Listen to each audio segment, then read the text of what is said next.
magandang hapon sa ating lahat mga kadogo. Especially sa aking mga subscriber dyan. Okay? Importante po itong itatakil up natin today. Dahil ako po mismo ang pumili na ito. Topic na to.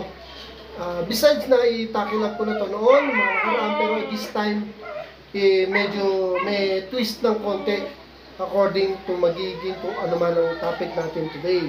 Okay? Ang magiging topic natin today is, ano ba ang isang reason bakit nagkakaroon ng miscarriage ang mamadam natin, mga kadogo. Noon na tinakilap ko yan, may ibang mga reason.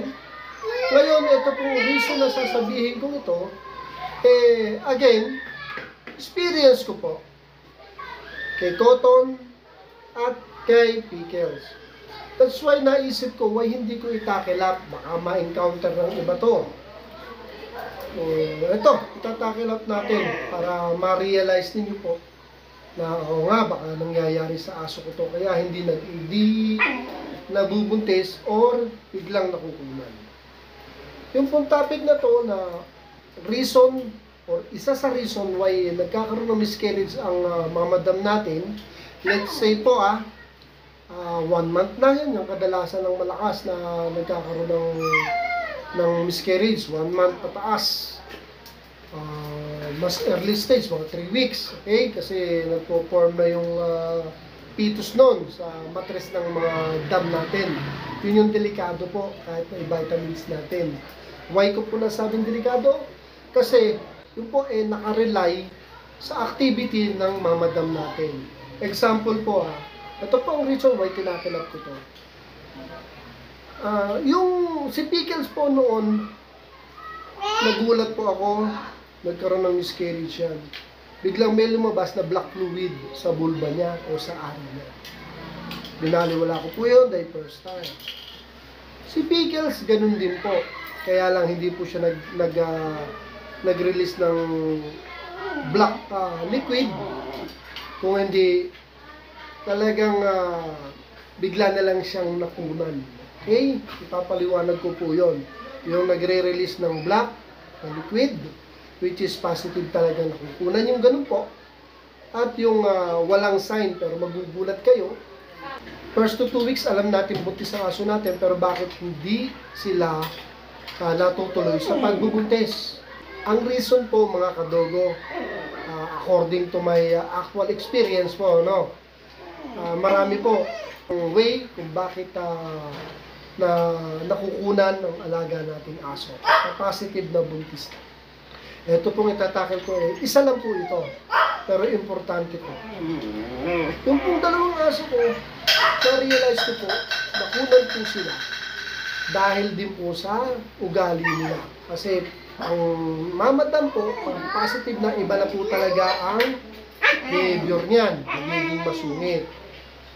Sa case ko po, magkakasama po sila dito, lalo na ngayon, dahil nandito ang mga apo ko, hindi ko sila maipapasok, kagaya noon, talagang sama-sama sila dito sa ngayon. Dahil tinitignan ko pa po muna ang sistema, at saka ako ililipat ng kulungan ang isa sa kanila. At yung isa dito, sa kanila dito. Okay? Ang reason po kung bakit po nakunan si Pickles, napaka-arrogante niya po sa kasama niyang aso dito mismo sa kulay. Sungit away dito, away doon, away dito, away doon.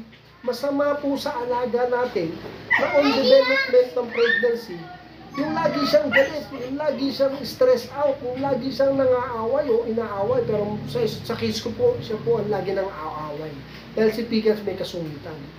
Yung po ang isa sa cause kung bakit nakunan at nag-dispose ng black liquid si Pickles. Okay, isa po yun. Iwasan po natin na may stress out sila through aawayin niya lahat ng mga kasama niya dahil sa pagsusunod niya. Kaya dapat talaga inihiwalay natin ang mamadam natin na alam natin na on development para sa kanyang pregnancy. Okay? Si Toto naman po, ito naman po yung isang sample na wala siyang black liquid na disposal. Bakit ko nasabi na nakunan? Again po, 9 years po akong breeder. Alam ko po kung tinablan po o nabuntis ang aso ko dahil sa behavior niya. Alam ko po Ngayon po si Coco, buntis po to. Kasi iba na naman ang behavior niya. Isa po sa reason na sinabi ko na nagkaroon ng miscarriage si Coco noon without black liquid disposal, dahil naman po si Cotton at early age talaga na hindi pa tumatagal ng 1 week, 2 week, nagtatatalo na ng mini-gate ko. Or yung nilalagay kong gate para hindi makapasok dito sa loob ng sala ko. Tinatalo niya po yun. So si Cotton po, nakukunan, na nasasabi kong nakukunan kahit wala siyang black disposal ng liquid, kasi nga po tumatago na kagad siya. Iwasan po naman natin pag gumalaw siya ng mga bagay na alam natin makakakunan. O, bakit ko nasabing nakunan? Man, mga kadunggo, wala naman palang disposal. Ano ko nasabing nakunan? Inuulit ko po, alam ko po, ang mga alaga ko, pag nag-iiba na ang behavior, at alam ko na yung behavior na yun, ang pag-iiba ng behavior nila dahil sila may nararamdaman na sa kanilang matres, nag-iiba po talaga ang behavior ng aso. Alam ko, pabuntis na po si Cotton. Noon, ganito rin po siya, nagkaroon ng kakaibang behavior, inayaan kong tumalon-talon, umaakit na hagdan, tatalon dun sa harap ko dito na minigate na sinasabi kong puti. Early stage pala nakunan na siya dahil din sa maling activity niya at maling galawan niya. Kaya nawala po ang similya.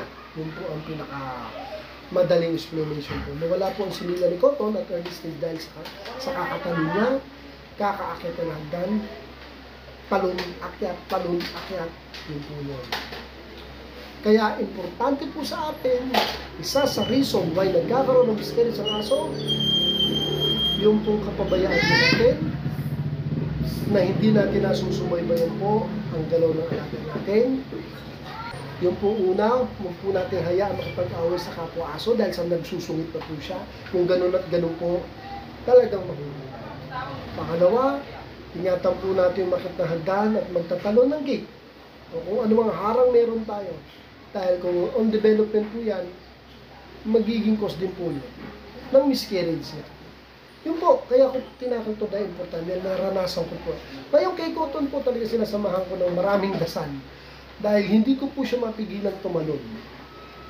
Kaya ito, pag hindi po talaga binigyan ng Diyos sa atin, kahit na hindi na siya umabot ng 1 month, kung talagang sinabi na kapit na po, eh matatapon po ang simila nito dahil sa ganung ginagawa niya. Wala po akong choice.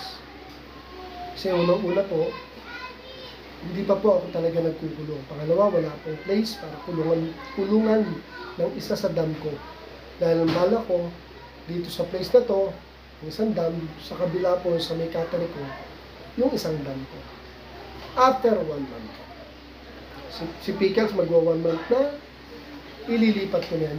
Yung nanganak kong cat po kasi, malalaki na that time ang kita niya, pwede ko nang kunin yung isang kulungan at ihang ko sa labas. So, kanya yung buong kulungan. At si Cotton dito na lang sa mismo kennel ko. Okay, ingatan po natin, nagiging cause po ng miscarriage ng aso, ang kababayaan po natin, dahil sa hinahayaan natin silang maging aggressive, away na away, ang sino-sino asong kasama niya, at yung pagtalon-talon, pag-akit ng hagdanan, at pagtanong uli, at pag-akyat, paulit-ulit na activity, makukunan po talaga. Wala po ang simila ng kaka-stud na aso. Yun lang po mga kadogo. And sana po may natutunan po. At sana i-apply po natin kung ano yung mga sinasabi ko. Dahil ayoko po mangyari sa inyo yung nangyari sa akin. Okay? Pero sa ngayon, pinipilit ko po hindi po mangyari. Dahil every time na performance tatalon si Cotton, sinasaway na po namin. Yun po ang nangyayari ngayon. Dahil ayaw din po namin makunan. Dahil mga ilang week na yan, ikukulong ko na sila. So dito muna mga kadogo, at ito kinukot na naman ako dito hila. So happy watching, and sana subscribe kayo sa mga hindi pa nakasubscribe dyan. And sa mga subscriber ko, legit subscribe ko. Just continuous watching po. Ako po yung nagpapasalamat sa inyo ng lubusan sa pagsuporta sa aking channel. Maraming salamat po sa inyo. God bless. Thank you for watching.